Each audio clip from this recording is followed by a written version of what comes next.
Lalu masa keempat pada ayat 30, وَالْأَرْضَ بَعْدَ ذَلِكَ دَحَاهَا. dan setelah itu bumi Dia hamparkan. Quran Surah An-Nazi'at ayat 30. Ayat ini menjelaskan proses evolusi di planet bumi.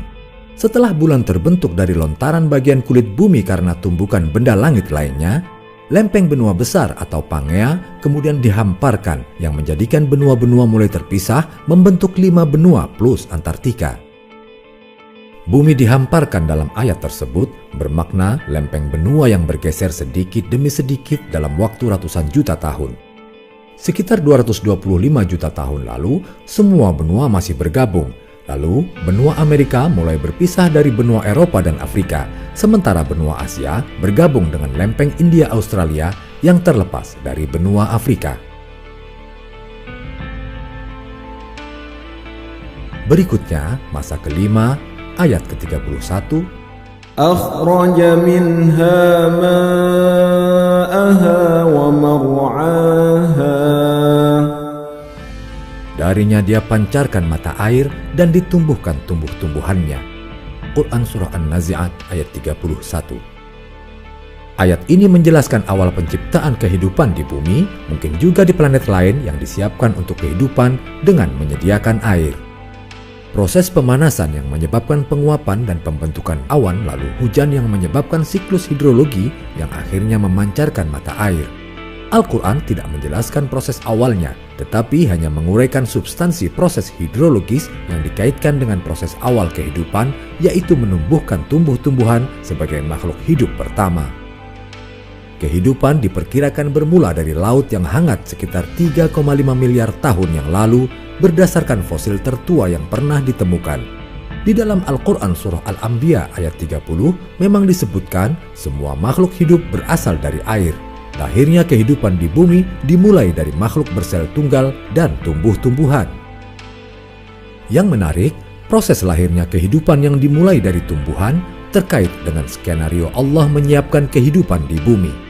Hadirnya tumbuhan dan proses fotosintesis sekitar 2 miliar tahun lalu menyebabkan atmosfer mulai terisi dengan oksigen bebas. Adanya oksigen diperlukan oleh sebagian besar makhluk hidup bergerak, yakni binatang dan manusia.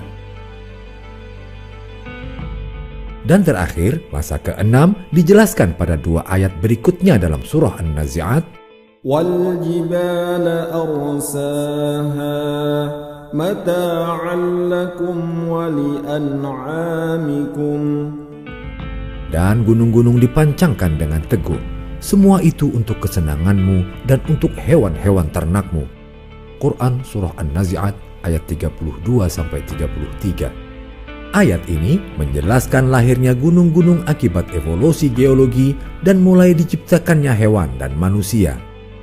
Masa ke-6 ini menceritakan lahirnya binatang dan manusia setelah prasyarat kehidupan yang utama, yaitu adanya air dan oksigen terpenuhi. Proses geologis akibat pergeseran lempeng benua yang memunculkan gunung-gunung juga merupakan persiapan fisik yang memberikan keseimbangan dari gerakan bumi. Dan hal ini memungkinkan materi yang merupakan kandungan bumi dikeluarkan untuk kepentingan manusia sebagai khalifah di bumi. Berdasarkan temuan ilmiah yang diperoleh, telah disusun suatu silsilah evolusi yang berawal dari sejenis bakteri bersel satu yang hidup sekitar 3,5 miliar tahun lalu. Dari jenis bakteri, lahir generasi ganggang yang masih hidup di air. Ganggang hijau sekitar 1-2 miliar tahun lalu melahirkan generasi tumbuhan darat. Dari jalur ganggang hijau, sekitar 630 juta tahun lalu juga lahir generasi hewan tak bertulang belakang.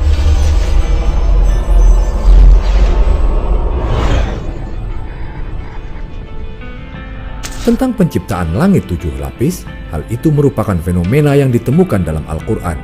Ada beberapa ayat yang memberikan informasi tentang hal ini.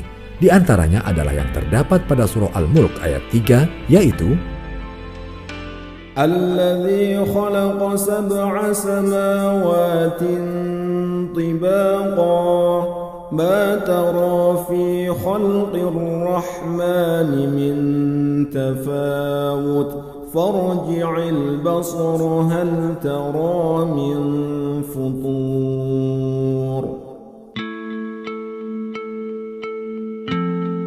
Pemahaman tentang 7 langit berkembang sesuai pemahaman manusia tentang alam semesta.